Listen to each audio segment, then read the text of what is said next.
Greetings. Today I'm going to talk about two countries. Countries which, on face value, appear to have contrasting circumstances, contrasting fortunes. Two countries which, from an economic point of view, may not seem to have any similarities. Two countries which geographically are so far apart. I am going to discuss Lesotho and Wales. And in this discussion, I am going to focus on the similarities between these countries, proving that, in fact, despite all the differences that may appear on face value, these countries share a lot historically and also even in the contemporary times. These are countries that have so much in common. These are countries that have so much to learn from, that need to learn a lot from each other. And so today my focus is on the similarities between these two countries. So this presentation comes on the back of the fact that Dolen Cameron has been celebrating the 40th anniversary of the Wales Lesotho link. And this link has been focusing on cooperation, mutual cooperation, solidarity between the two countries based on the similarities of their histories, socially, politically, and even environmentally, how these two countries have struggled and fought for self-determination, for their cultural identity, for their language, and for their political independence in the face of so much external pressure. And this then informs the title of my presentation, which is More Similar Than We Are Different. So, like I said previously, when you look at these two nations, there is a lot that appears to set them apart. Geographically, they are at least 8,000 miles apart. So many territories between them. One is in the global north, one is in the global south. One is in Africa, the other is in Europe. So you could imagine the kind of contrasting circumstances that appear when you look at them on face value. But in this presentation, I seek to show that the two countries, in fact, have related past, have faced similar challenges, and therefore, because of this historical background of similar challenges and similar aspirations, we could indeed imagine a shared future based on solidarity, based on cooperation. So I will give an introduction of these two countries, their backgrounds, and how they have come to be what they are. When looking at Lesotho, it is a kingdom, a small country that is entirely landlocked by South Africa, but one which has over centuries struggled successfully to maintain its independence, to maintain its identity under a lot of pressure from a bigger country economically, a bigger country politically, and not surprisingly, there has been continued talk about Lesotho being incorporated as the 10th province of South Africa.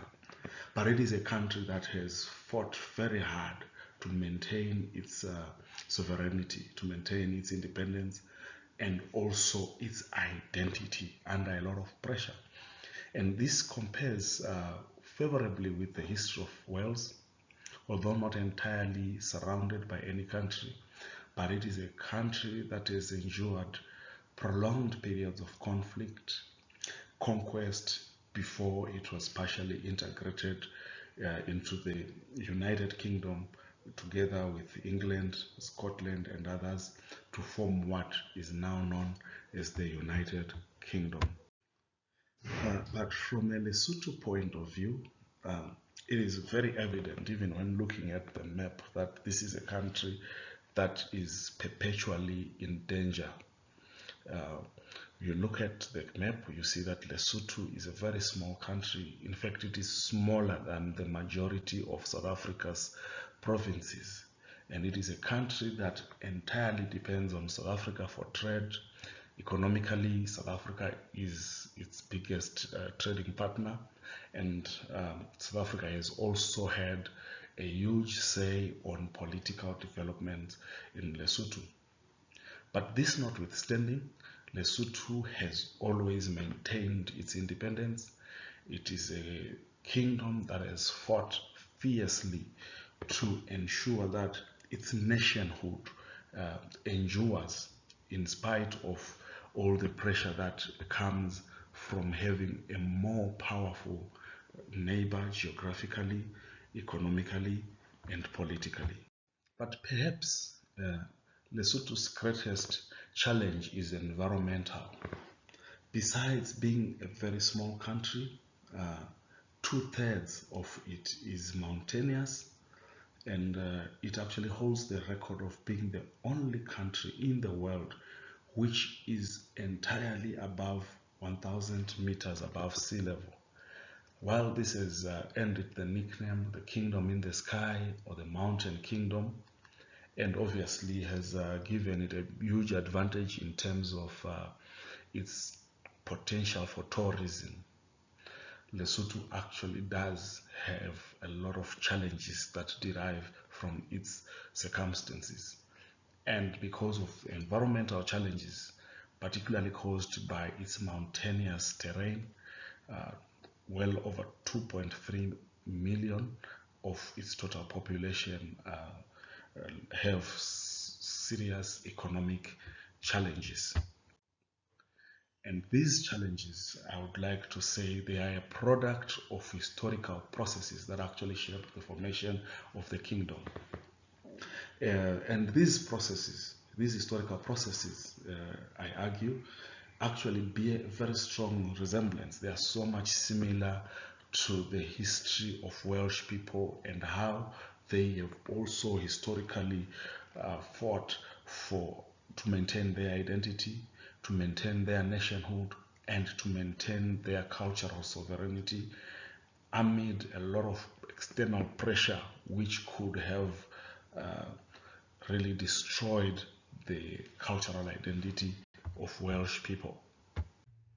The Basotho nation itself was established about 200 years ago, and it was born out of the ashes of what have come to be known as the Mfecane Wars or the Difaqane Wars, which were raging in the early 19th century in southern Africa, when the king of the Zulu nation, Shaka, he was engaged in warfare with many groupings that were part of his kingdom. And Moshoeshoe I, the founder of the Basotho nation, influenced a few ethnic groups, which include but are not limited to the Baputi, the Bahwahwa, and Bahlakwa, and also the Bataung, to form a nation state around 1824, around the Tababasil area, which would become the headquarters of the new Basotho nation. And this is much comparable to Wales, which is known as Kmru in the native language, which emerged out of different kingdoms, which came together to form a recognizable identity and a distinct culture. And despite being formally united with England through the Acts of Union of 1535 and 1552, he has actually maintained its distinct identity. So many challenges were faced by the Welsh people from different groupings in Europe which sought to dominate them, but they have sought to maintain a distinct identity, a distinct language, and a kind of sovereignty. So when you look at these two nations, they have now distinct identities. And when you look at Lesotho, the symbol of their identity, the symbol of their sovereignty is the Mokorotlo hat, while for the Welsh, The dragon represents the history of, strength, the history of triumph over so many difficult circumstances. So when you look at the Mokorotlo and the Welsh dragon, they are enduring symbols of a people that have fought domination, a people that have actually triumphed over foreign influence to maintain their distinct nationhood, their distinct cultural sovereignty. But when you look at the Basotho, the history of the Basotho is one that is defined by land losses. Although by 1824 the nation had been established, they faced a lot of challenges, particularly from Afrikaner settlers who had settled in the Orange Free State after they had trekked north from the Cape Province. They systematically pushed Basotho people eastwards onto the mountains. And by 1869, the Basotho had lost most of their agricultural land to the west and also to the south of the Caledon River. In fact, the lands that Basotho lost constitute almost half of the total arable land area in all Lesotho. And Basotho were actually restricted to the mountains and the inhospitable hills in the eastern side. So today when we talk about Lesotho being a kingdom in the sky, it was not by choice, but it is because they lost a lot of their flat land in the west to Afrikaner settlers who took over much of that land and restricted them to the mountains, which were less hospitable agriculturally. So when you look at the map of Lesotho today and you compare it to the map of what it could have been without the land losses, you actually realize that present day Lesotho is so much smaller compared to what it would have been had it not lost so much of its land to present day South Africa as a result of Afrikaner incursions onto the Basotho land. So when you look at it, the areas that are in yellow, they were previously areas that were under the Basotho, but they lost them and now they are restricted to the green area on the map on the left. And this is a country that is highly mountainous and most of their land was lost. So over time, this has presented so many environmental and economic challenges for Basotho people. In fact, by the time Moshoeshoe made an agreement with the British for protection around 1868, the total land area under his control had become so small and was always going to present a lot of challenges into the future as the population grew. So one could actually argue that by the time present-day Lesotho had been constituted geographically, it would be inevitable that land shortage and environmental difficulties would define the nation of Lesotho. And perhaps this is one of the reasons why there has been consistent talk of the Lesotho kingdom itself being incorporated into South Africa, largely because of what has been perceived as an economically unviable state in which the country was left after the Afrikaner incursions. But in spite of all the increased pressure on the land, competition over resources, and an unviable economic structure, the Basotho themselves have fought very hard to maintain their economic and political independence. So right from the attainment of independence, Lesotho has strove to maintain its identity and has maintained its nationhood in spite of very difficult environmental and economic circumstances. So, looking at the experiences of the Basotho as they became a nation, one could imagine how it mirrors the experiences of the Welsh people over time. In fact, from the time of the Norman invasions around 1066 to conquest by Edward I during the 13th century, and eventually attempts by some English lords to take over Welsh land, all the way until the time Wales was incorporated into the United Kingdom during the 16th century. It all resembles a history of struggle, a history of attempted conquests, but more importantly, a history of resilience, a history of triumph over foreign domination. And it is these histories that have shaped the similarities between Wales and Lesotho. They were born out of nearly similar historical circumstances which have shaped the state of their nationhood today. So I would like to briefly go back to Lesotho and its experiences in recent times.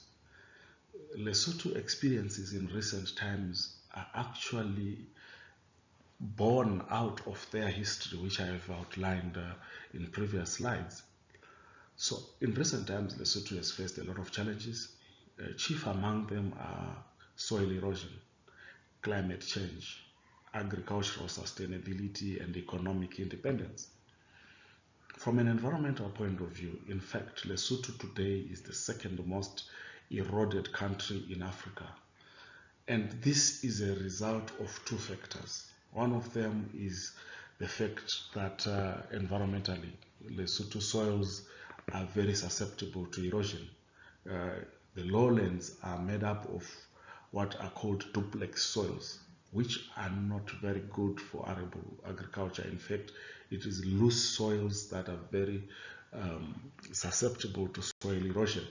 But also the mountains in the highlands are very susceptible to soil erosion.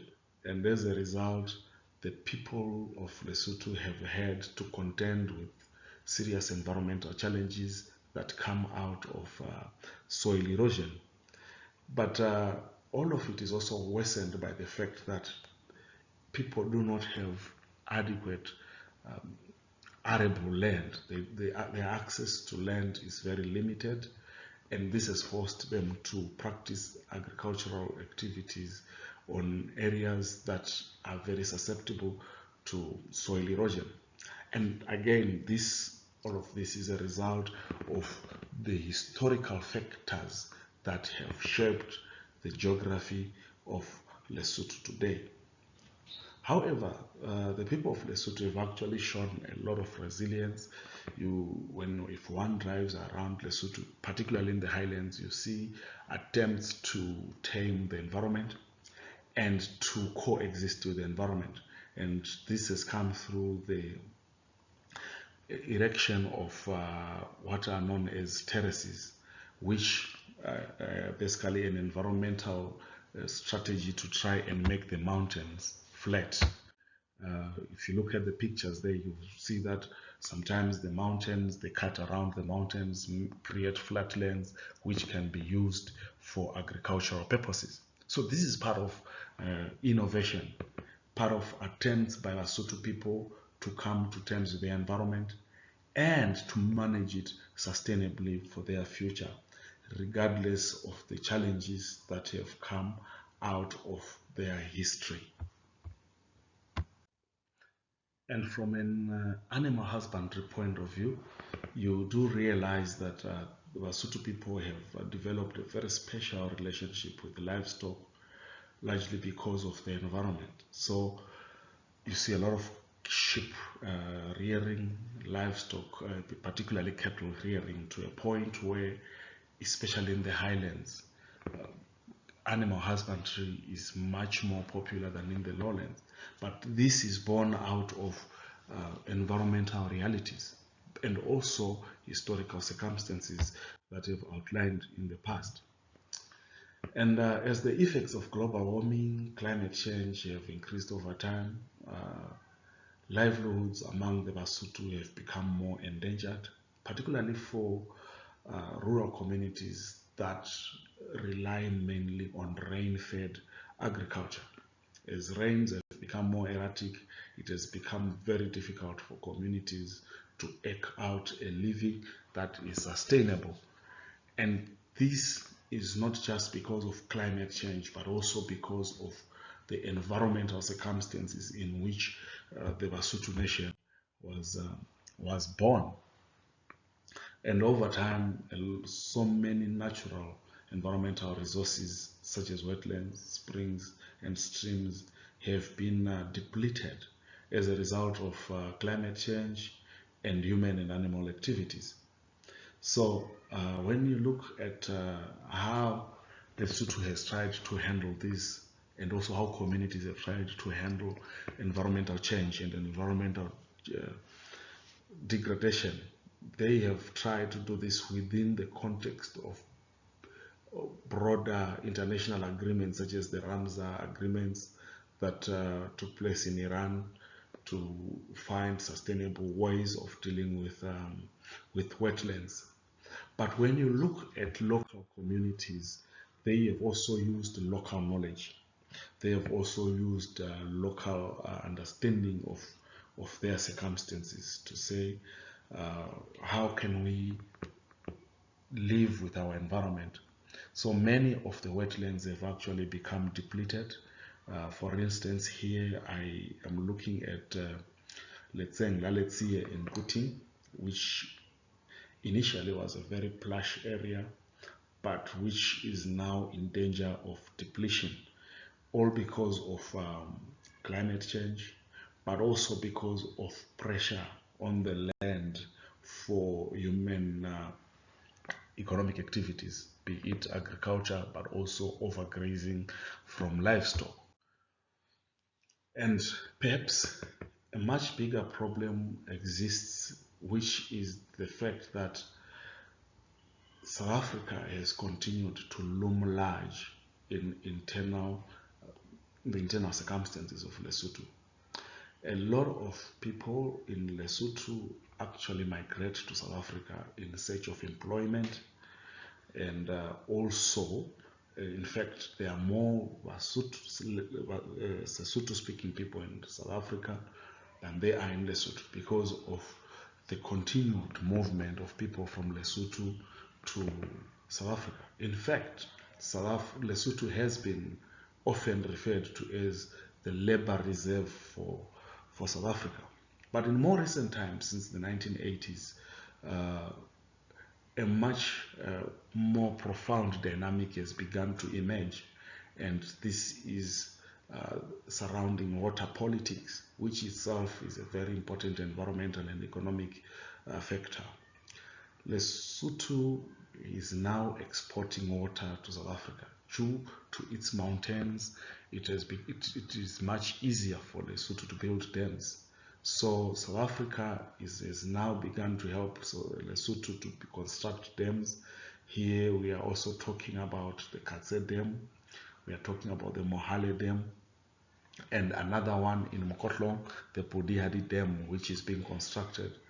And a lot of water is being exported to South Africa, particularly to the Gauteng district. But this is happening at a time when so many communities in Lesotho itself are not water secure. But I also want us to understand that this compares so much with circumstances in Wales. Wales itself exports water to South Africa, to England, particularly to Birmingham, Liverpool, and Cheshire, from its reserves in the Eland Valley. So what you see here is a situation in which South Africa and England are beneficiaries of water from Lesotho and Wales respectively. And these circumstances have defined and shaped the relations between the countries that are producing water and the countries that are receiving water. Perhaps broader questions that need to be asked about the sustainability of these arrangements and what they mean for the water sending countries. To what extent may it be regarded as economic exploitation of the water sending countries by the water receiving countries? Having looked at the histories of Lesotho and in comparison to Wales, perhaps the most important question that one could ask today is the Lesotho experience important for Wales? Is it important for people in Wales, especially students, to learn about the experience of Lesotho? The answer is yes, because the two countries actually share a similar history. They have fought similar battles. And from the battles that they have fought, it could be possible to imagine solidarity, to imagine cooperation, and also to imagine a common future between these two countries. Thus, it is important for people in Lesotho to learn about Welsh experiences, Welsh societies, in as much as it is important for people in Wales to learn about Basotho history, Basotho experiences, and Basotho aspirations. And from this then is born the concept of solidarity between the two countries. And to this end, and under the Dolen Kaimur Futures project, school children in both countries have begun to look at the shared experiences of the two countries and to learn about each other's societies. And looking at some of the issues that have been happening in Lesotho under this Dolen Kaimur project, you realize that students are very vocal about some of their experiences in Lesotho, and have also shown their aspirations as they are imagining how the Lesotho nation has evolved in the past 200 years. They have also been imagining how the relations between Lesotho and Wales could look like in the next 200 years. So you will see that some students have begun to realize the key problem within Lesotho society, which is the historical land losses that were experienced by Lesotho to Afrikaners, and that land is now within the territory of South Africa. So you hear some of them verbalizing or expressing their feelings that they hope that they could be helped to reclaim that land. But they are also imagining how Wales and Lesotho could cooperate, how they could work in solidarity to help overcome each other's challenges. So as I conclude this presentation, a few things become very evident. True, Lesotho and Wales are thousands of miles apart, and it is also very true that the two countries share contrasting economic fortunes today. But the two countries also have a lot of similarities in terms of their experiences historically and in contemporary times. While Lesotho was left in an unviable position economically due to land losses that surrounded their formation, Wales was left in a stronger economic position, largely due to the natural resources that are found in the country. But the two countries have had to fight, strive, and aspire for national identity, cultural sovereignty, language independence. And these are countries that have demonstrated remarkable resilience to become what they are today. There have been a lot of external pressure on them, on their culture, on their economies, on their environment. But the fact that the two countries exist today in spite of all these historical and contemporary challenges, is a pointer to national resilience, is a pointer to how they have fought considerably and also triumphed. But more importantly, it is a sign that with these shared histories, there is space to begin to think about solidarity between the two nations, between the two societies, between the two peoples, and try to imagine a shared future. And this shared future can only be shaped through cooperation and solidarity between the two nations.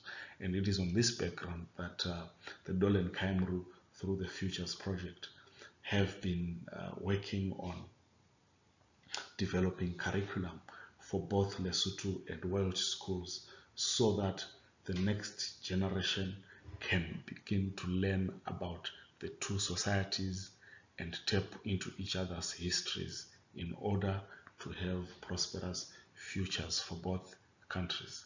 Thank you.